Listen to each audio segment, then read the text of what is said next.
United States Army Air Force's Captain Maurice Nesmith, Mo, stepped from his prefabricated Nissen hut in the wee hour blackness of an English morning.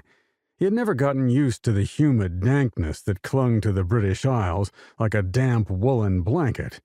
It felt so unlike the semi-arid freshness of California's San Fernando Valley, where he'd grown up on a citrus farm.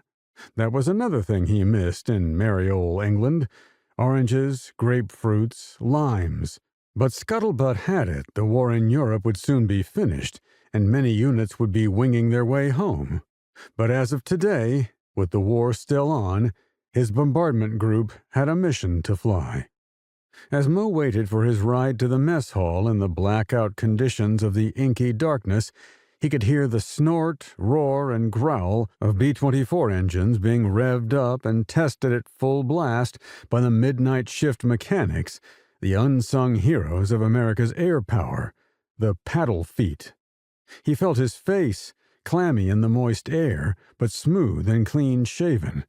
The oxygen mask he would don at high altitude would fit snugly.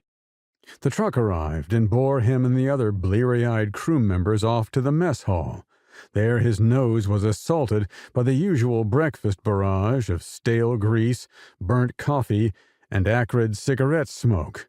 At least today, as part of the group of airmen preparing for a combat mission, he would be served real eggs instead of the powdered yuck. Add to that English butter, marmalade, and hard toast, and he knew the meal would rate as semi-palatable. As Mo sat at a long table savoring delicious forkfuls of genuine eggs, his newly assigned co-pilot, First Lieutenant Stumpy McGuire, plopped down beside him. Stumpy, so nicknamed for his height-challenged stature, hailed from Wichita, Kansas. Mo had flown with him a couple of times, but didn't know him well. He knew enough, however, to be aware Stumpy could drive a B-24, a big bomber that could be a handful to fly, as well as anyone, so had no qualms about doing business with him. "Morning, Mo," Stumpy said. "Picked up any rumors about our target for today?" Mo shook his head. "Nothing. You?" He eyed his cup full of coffee, but decided he didn't want to destroy the taste of the eggs, so he held off on sipping it. "Nobody's talking," Stumpy responded.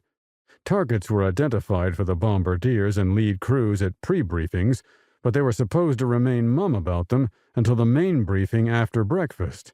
"We'll find out soon enough," Mo said. "You know, the rumor's going around that this will be the last mission for the 448th. Last or not, people will still be trying to kill us."